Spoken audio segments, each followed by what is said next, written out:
Senhor presidente, para que eu possa fazer um breve pronunciamento.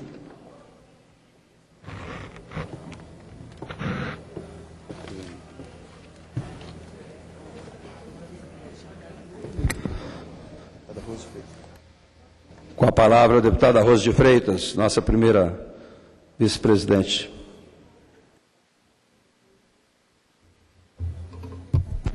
Queria inicialmente saudar a todos que estão aqui, funcionários, deputado Valci, imprensa, galeria que está presente nessa sessão.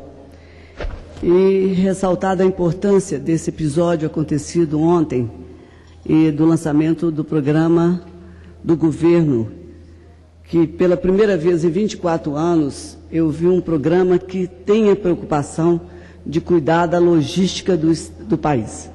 Há muito tempo nós estamos fazendo programas de desenvolvimento, programas de aceleração do crescimento, programas de sustentação da educação, programas de fomento à agricultura, programas de toda a natureza. Mas é a primeira vez que nós vimos um programa que sustenta a lógica que para desenvolver um país, para fazê-lo crescer, é preciso ter infraestrutura e a logística funcionando adequadamente. Nós temos um porto em Vitória, que movimenta cargas e que por muitos anos ficou depreciado na sua capacidade de produção, porque nós não tínhamos recurso para derrocagem do porto, para que nós pudéssemos tirar o assoreamento do nosso canal, para que nós possamos ter uma produção maior de cargas no Estado. Por muito tempo nós ficamos aquém daquilo que o porto poderia produzir, por falta de recurso. A visão que hoje o Estado, o governo tem do que é fazer o desenvolvimento não é só lançar programas e sustentar cada área com recursos.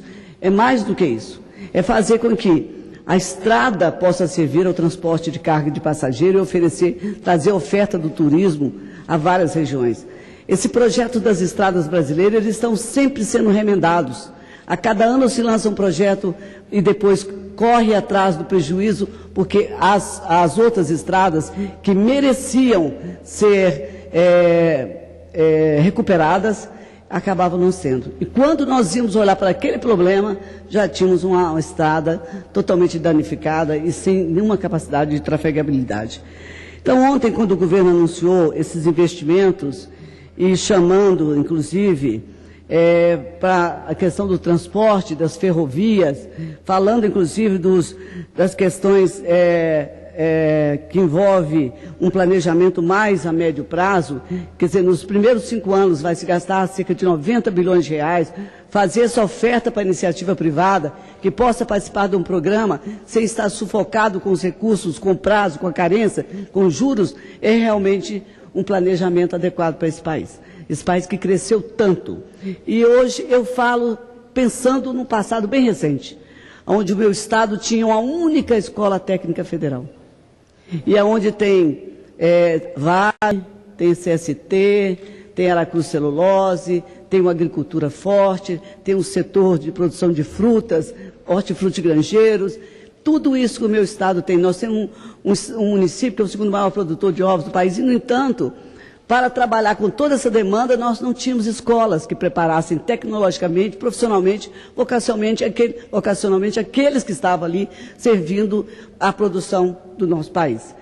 E ontem, quando nós vimos, eu tive a certeza, nós vimos o lançamento desse programa, nós tivemos a certeza de que agora o país está no rumo certinho que deveria estar. Primeiro que lá atrás, quando eu falei da escola técnica, disse que me lembrava desse passado bem recente, nós tivemos a oportunidade no governo passado de pleitear para o nosso estado várias escolas técnicas, mostrando a nossa capacidade industrial, nossa vocação agrícola, mostrando que sem isso, sem ter mão de obra para, inclusive, administrar onde está a agricultura, carente de uma administração, de um planejamento bem melhor do que nós tínhamos, nós não teríamos condições de crescer mais do que nós já tínhamos crescido. Mostrando que para o setor industrial não poderíamos ir buscar lá fora para atender a Samarco, para atender a CST, profissionais de outras áreas. Hoje nós estamos falando de profissionais de outros países.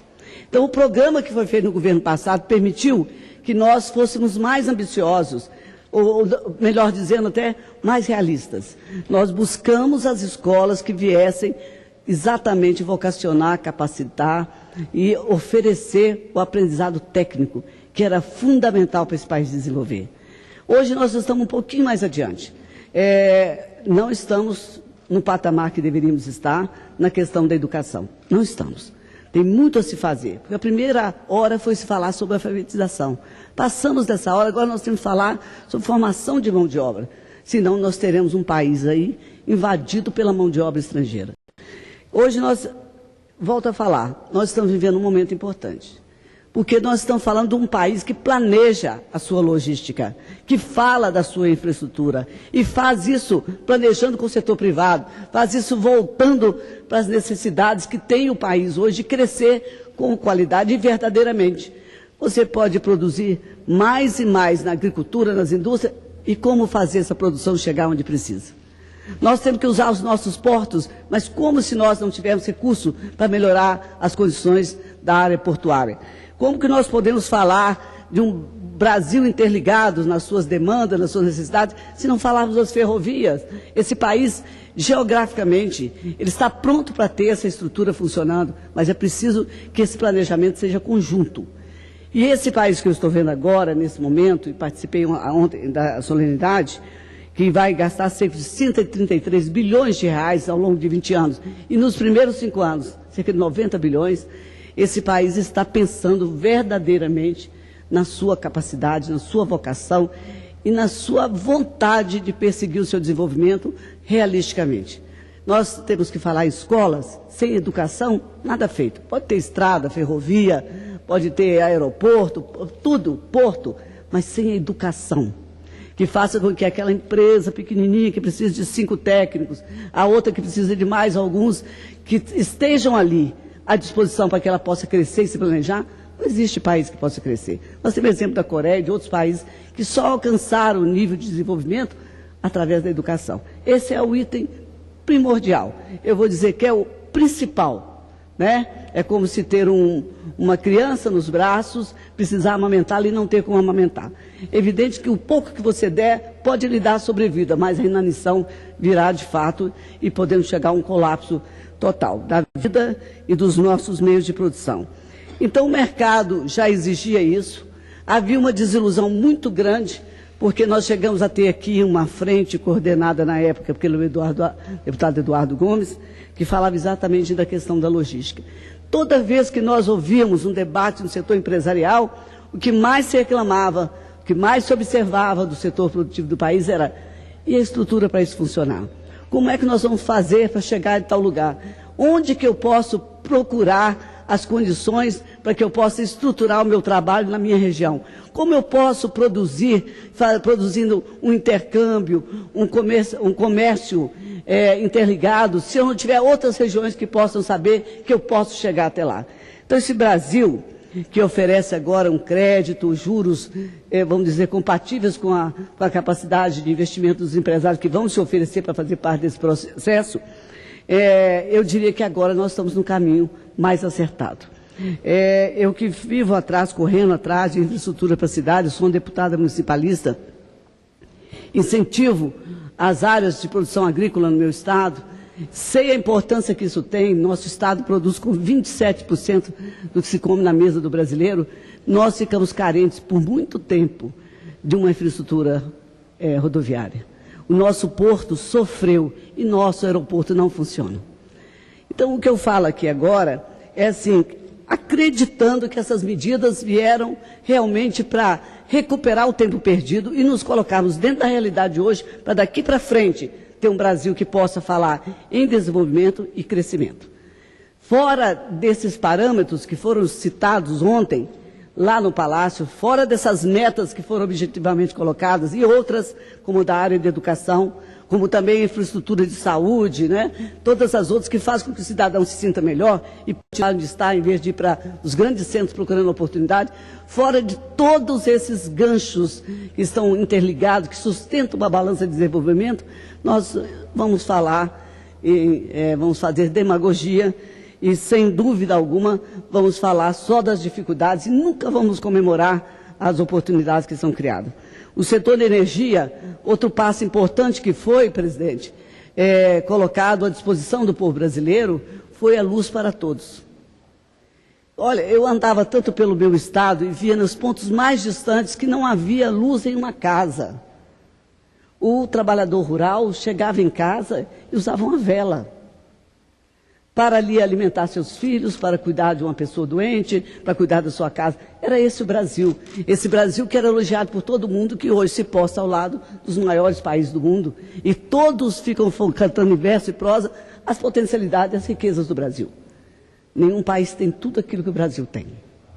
Portanto, a tempo e a hora, eu não vou chamar de pacote, eu vou chamar de iniciativa que o governo tomou, de colocar esses investimentos à disposição de uma logística interessante para o país. Eu vou dizer que veio em boa hora, com a lucidez necessária para se dizer que nós estamos falando realmente num país com capacidade de crescer, desenvolver e sim, dar resposta ao desenvolvimento importante para o país, com estradas, com portos, com aeroportos, com ferrovias e muito mais ainda, com a capacidade de equacionar essas dúvidas que sempre chegaram até nós. Várias empresas gostariam de participar do projeto de desenvolvimento do Estado do Espírito Santo, mas quando olhava o acesso da 262 ou da 101, a dificuldade do aeroporto, a dificuldade de desalojar e alojar suas cargas, nós sabíamos que ele estava querendo ir para o Rio de Janeiro, acabando indo para São Paulo e outras áreas, Rio de Janeiro, São Paulo e outras áreas que tinham muito mais condições do que o nosso Estado do Espírito Santo. Eu, de qualquer forma, eu quero parabenizar pela iniciativa, dizer que em tempo ocorre essa decisão do governo, oferecendo oportunidades, oferecendo à indústria, ao setor produtivo, essa oportunidade de que participe do crescimento do Brasil. Era o que eu queria dizer. Também fazer um alerta aqui ao setor de energia do país, que nós estamos vivendo no Estado do Espírito Santo o desabastecimento do álcool, da gasolina, e hoje nós estamos quase sem capacidade de abastecer os nossos veículos lá no Estado. Eu não sei a que ponto chegará esse problema, mas ainda é tempo de fazer o planejamento, porque quando você tem um posto e a bandeira é da empresa tal, você não pode migrar para outra, você tem que manter ali o seu contrato. E isso é um prejuízo enorme, porque algumas dessas empresas, dessas indústrias não estão oferecendo mais o produto para serem colocados nos nossos postos. E é isso que eu queria dizer, agradecer, deputado Ivalci, por estar aqui nessa sessão hoje, ontem, e sempre discutindo as questões mais importantes do país, Vossa Excelência o faz tão bem, que é a questão educacional. Essa é a verdadeira linguagem que precisa para dar sustentação a um país que quer crescer. Sem educação, nós estaremos sempre na estrada procurando uma saída para alguma coisa que deixou de ser feita. Vossa Excelência é um baluarte nessa luta. Eu agradeço o carinho de substituir a minha mesa e dizer que conta com o nosso apoio, com o nosso respeito e a nossa admiração. Muito obrigada. Convido Vossa Excelência para reassumir a presidência.